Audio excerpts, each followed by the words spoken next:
Hey everyone! Welcome dito sa ating channel. And then, medyo nagulumihan na lang ako nung mga nakaraang araw, especially last week. Kasi, nanood ako ng Senate hearing regarding sa flood control scam.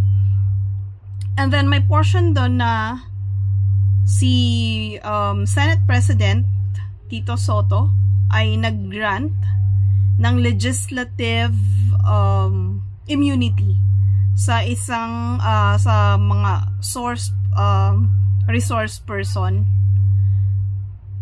So napatanong tuloy ako, can a legislative immunity be granted to a resource person in a Senate hearing, especially dun sa mga flood control?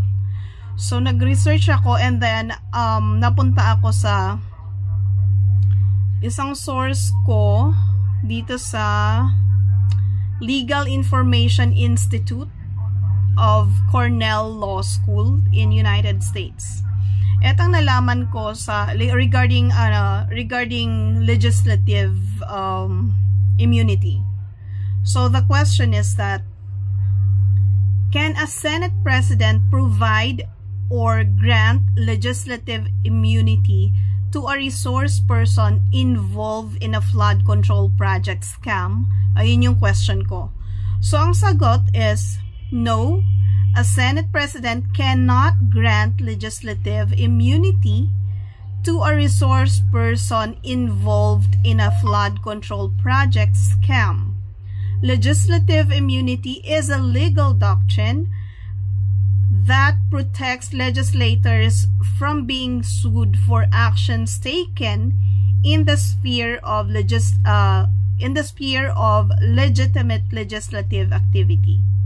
This immunity is meant to ensure that the legislative function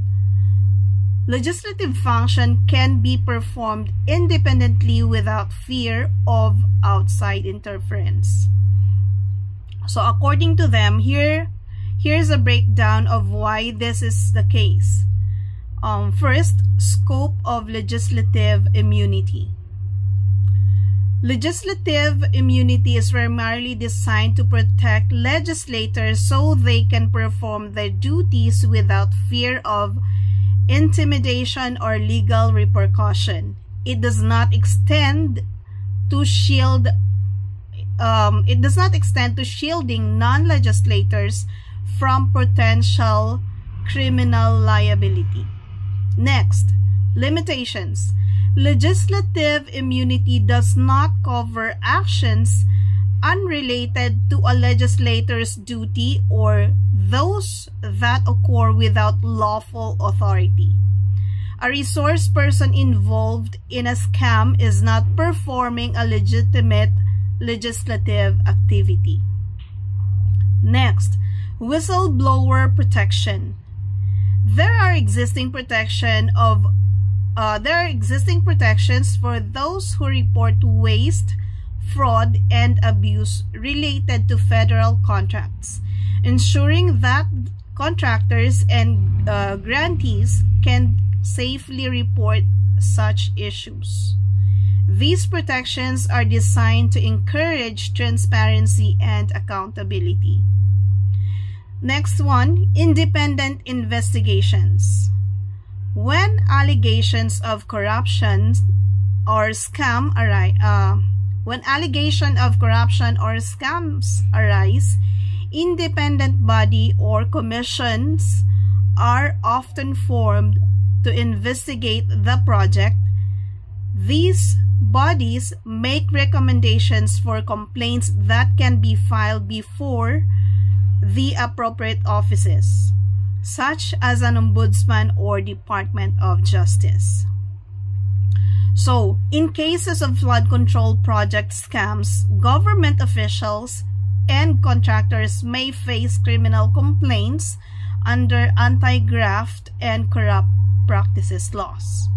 The Senate can subpoena audit documents related to flood control projects to investigate potential fraud. So, regarding this, Sabi nga, hindi pwede o wala sa batas ang mag-issue or mag-extend ng legislative immunity sa mga hindi mambabatas. So, kayo na lang po ang maghusga kung kung tama po ba yung ginawa ni Senate President Tito Soto na mag-grant ng legislative immunity sa mga resource person nila like si Bryce Hernandez, na hindi naman po siya mambabatas at hindi naman siya nagpa-perform ng any legislative function. So again, this is Mai of Curious Mind PH. Thank you!